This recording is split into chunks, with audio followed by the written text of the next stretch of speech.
요한계시록 연구 제15장 일곱 재앙이 쏟아지다. 시작하는 이야기. 지구는 상상 이상으로 위험한 곳이다라고 미 항공우주국 나사의 케빈 잔네는 말한다. 만일 혜성의 잔해 하나만 대서양 중심에 떨어진다 해도 그 폭발로 말미암아 엄청난 재앙이 땅과 바다를 덮을 것이다. 거대한 해일이 바닷가의 도시들을 덮칠 것이다.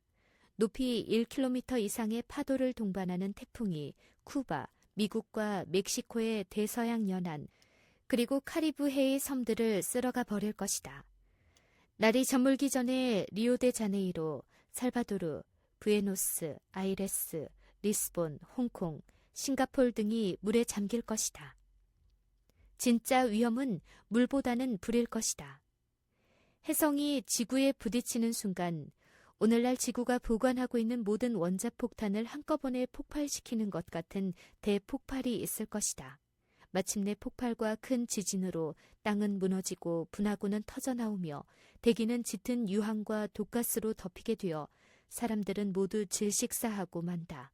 그렇게 되기 전, 마지막 심판이 오기 전, 세상이 비교적 평안할 때 오늘 우리는 참된 신앙을 가질 것을 결정해야 한다. 요한계시록 15장부터 드디어 우리는 요한계시록의 후반부를 공부하게 된다.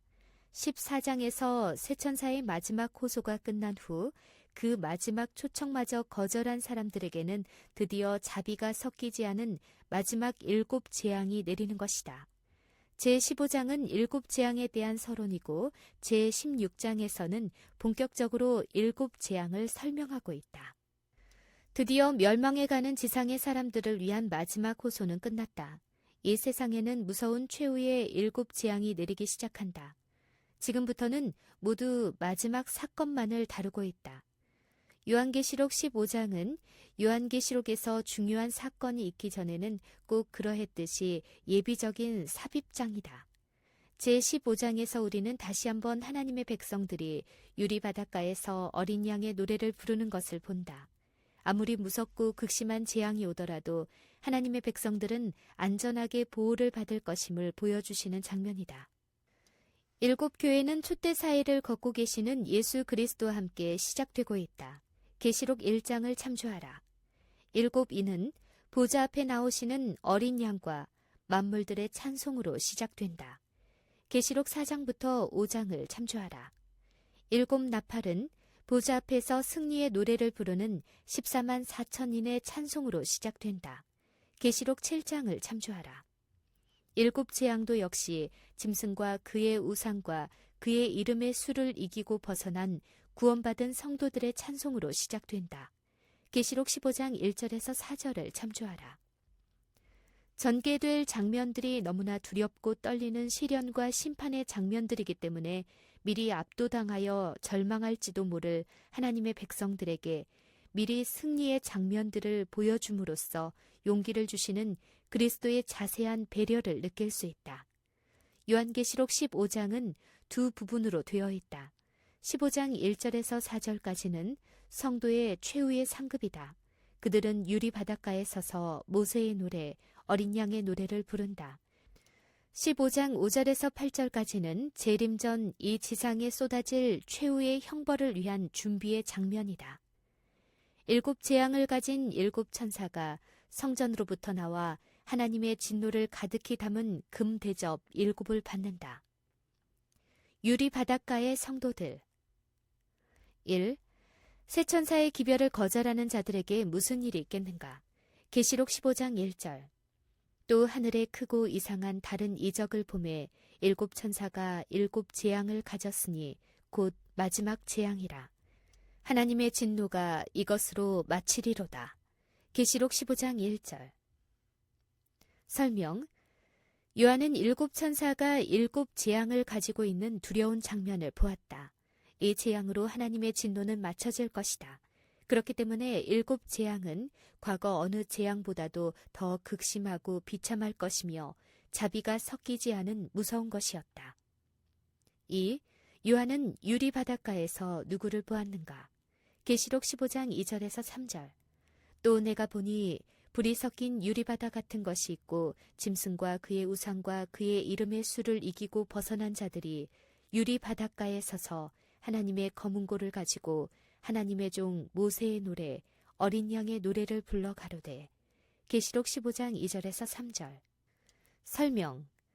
불이 섞인 유리바다 같은 것은 수정과 같이 맑은 장소를 의미한다. 이것은 하나님의 보좌 앞에 있는 것으로 요한계시록 4장 6절에는 보좌 앞에 수정과 같은 유리바다가 있었다고 말하고 있다. 2000년 전에는 유리가 아주 귀하여 맑고 투명한 넓은 곳을 묘사할 때 유리바다라는 말을 썼다. 그러므로 이곳은 보좌 앞에 펼쳐진 보석처럼 빛나는 공간일 것이다. 유리 바닷가에는 짐승과 그의 우상과 그의 이름의 수를 이기고 벗어난 자들이 검은고를 가지고 모세의 노래, 어린 양의 노래를 부르고 있다. 이기고 벗어났다는 것은 바벨론의 유혹을 이겨내고 쇠천사의 기별을 받아들였다는 것을 의미한다. 옛날 모세와 이스라엘이 홍해에서 극적인 구원을 받은 후 건너편 바닷가에서 감사와 찬양의 노래를 부른 것처럼 이제 모든 환난을 이기고 구원받은 백성들은 아무도 부를 수 없는 구원의 노래, 체험의 노래를 부른다. 3. 그들이 부른 노래의 내용은 무엇인가? 계시록 15장 3절에서 4절. 주 하나님, 곧 전능하신 이시여, 하시는 일이 크고 기이하시도다. 만국의 왕이시여, 주의 길이 의롭고 참되시도다. 주여, 누가 주의 이름을 두려워하지 아니하며 영화롭게 하지 아니하오리이까. 오직 주만 거룩하시니이다. 주의 의로우신 일이 나타났음에 만국이 와서 주께 경배하리이다 하더라. 계시록 15장 3절에서 4절. 설명. 7 재앙의 고통과 환난으로부터 극적으로 구원을 받은 하나님의 백성들은 하늘 유리 바닷가에서 첫째로 전능하신 하나님이 하시는 일을 찬송한다. 그분의 일은 크고 놀랍다. 그들이 구원을 받은 것은 전적으로 하나님의 기이하신 능력이었지 그들의 노력 때문이 아니었다. 둘째로 하나님의 길이 의롭고 참되심을 찬양한다.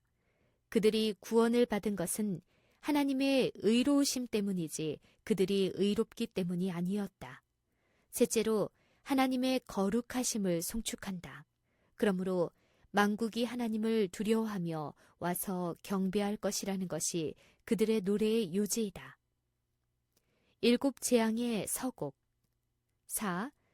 요한은 하늘에서 무엇을 보았는가? 계시록 15장 4절. 또 2일 후에 내가 보니 하늘의 증거 장막의 성전이 열리며. 설명. 여기서 증거 장막이란 하늘 성소를 말한다. 그러므로 하늘에 실제로 성전이 존재한다는 것에 대한 근거가 되는 성경절 중에 하나이다. 왜 하늘 성소를 증거 장막이라고 하는가? 성전 안에 하나님의 언약궤가 있기 때문이다.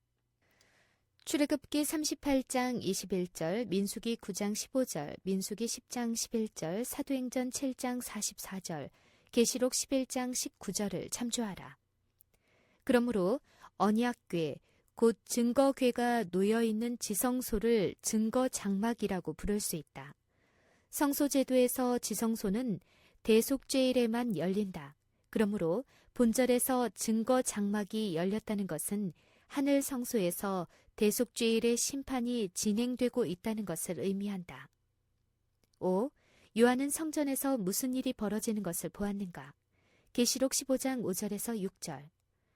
7 재앙을 가진 7 천사가 성전으로부터 나와 맑고 빛난 세마포 옷을 입고 가슴에 금띠를 띠고 네 생물 중에 하나가 세세에 계신 하나님의 진노를 가득히 담은 금 대접 7을 그 7 천사에게 주니 하나님의 영광과 능력을 인하여 성전에 연기가 차게 되매 7 천사의 7 재앙이 마치기까지는 성전에 능히 들어갈 자가 없더라.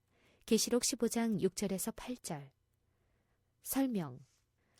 천사들이 세마포로 된 제사장 복장을 한 것으로 보아 이 천사들도 하늘 지성소에서 봉사에 조력하는 천사들임을 알 수 있다. 네 생물 중에 하나가 진노를 담은 금 대접 7을 그들에게 준다. 이것은 7 재앙이 하나님께서 직접 내리신 명령에 의하여 이루어진 것임을 나타낸다. 하나님의 영광으로 인하여 성전의 연기가 찼다는 것은 시내산 장면을 연상하게 한다. 모세와 이스라엘 백성들이 시내산에 이르렀을 때 시내산의 연기가 자욱하니 여호와께서 불 가운데서 거기 강림하심이라 라고 하였다. 출애굽기 19장 18절을 참조하라. 연기가 찼다는 표현 때문에 하늘 성소는 연기가 찰 수 있는 어떤 건물이라는 추측이 가능하지만 그 연기가 시내산을 덮었던 연기처럼 하나님의 임재를 나타내는 영광의 구름이기 때문에 꼭 어떤 건물을 상상할 필요는 없다. 명상할 문제. 어느 날 갑자기 세상은 7 재앙으로 혼란에 빠질 것이다. 그리고 그 고통은 무서울 것이다. 그러나 하나님의 백성들은 그 모든 재앙에서 구원을 받는다.